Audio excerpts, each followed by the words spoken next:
co-founder Sabri Suby joins me now in the studio. I really look at business as an incredible vehicle to really make good and make change in the world. No one has more data than Facebook.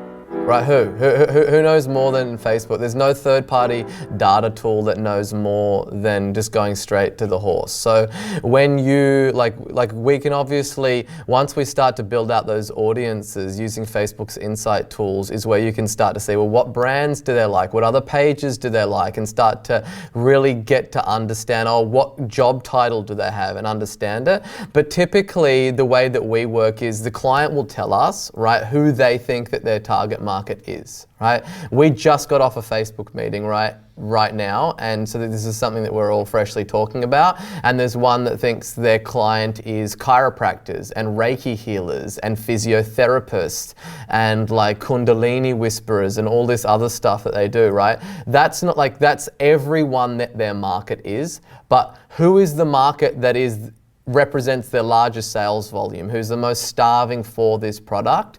So typically what we do is, you know, someone will tell us that our target market is a 35-year-old male who supports the Collingwood football team.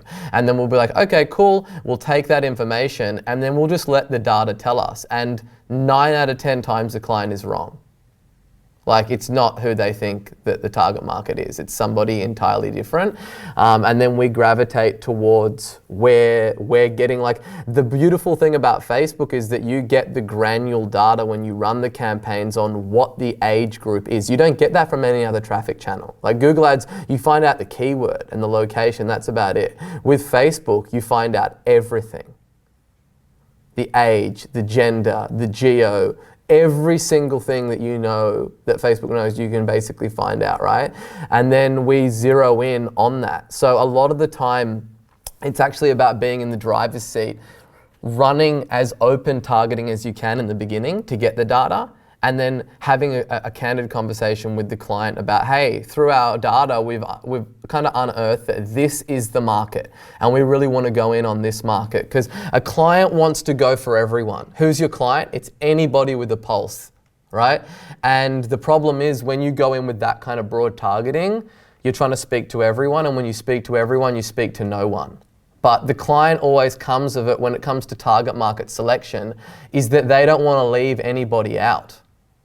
But they don't realize that by leaving people out, you get way better results. So there's no other tools or other insights, but like using Facebook Insights, like most people never play around with that thing and really find out what's going on.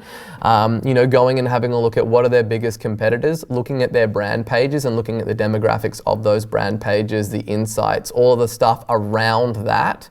It starts to tell you a lot more about who their market is, more than these people ever know.